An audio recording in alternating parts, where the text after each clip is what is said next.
So finally we're home na, no? Time check tayo. Ito na.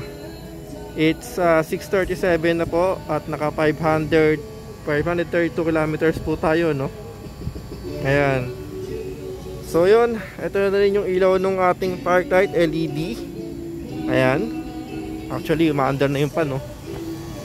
Ayan, umaandar na yung pan. So yun, so far okay naman yung naging ride natin with the Suzuki Raider FFI 150. So ang concern lang natin dito kay Raider, yung upuan, ano, I mean, masakit sa itlog. And then yung clutch naman niya malambot, ang sarap. Tapos since naka ano tayo, RCB na footrest, ang naging problema natin sa kanya yung kanyang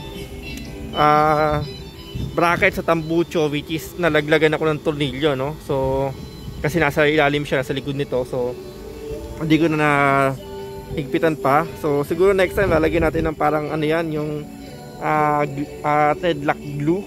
Yun siguro mainam, tapos ito nakaturniyo na siya. So far okay naman yung gas consumption natin.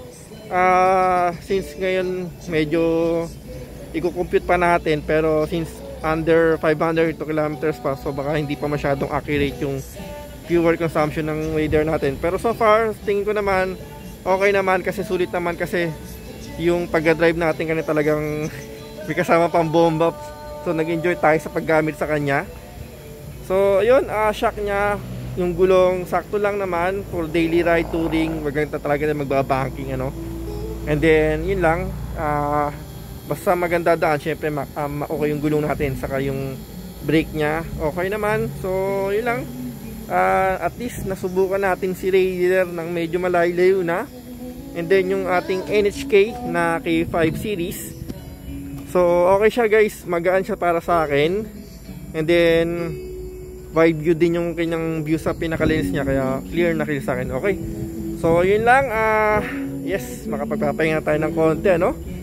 Ito na guys yung ating naging ride for today, Suzuki Raider R150, ano, FI. Yun, so pahabol lang talagang yung kanyang utility, underbone bag, multi-purpose bag. Talagang nagamit ko talaga siya, solid talaga siya. So talagang gamit na gamit, sakto-sakto sa ating Raider na walang U-box, at least okay siya. So yun lang guys, thank you for watching po and have a good night, ano.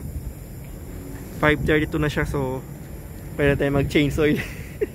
Alright, see you again to my next video. Ciao.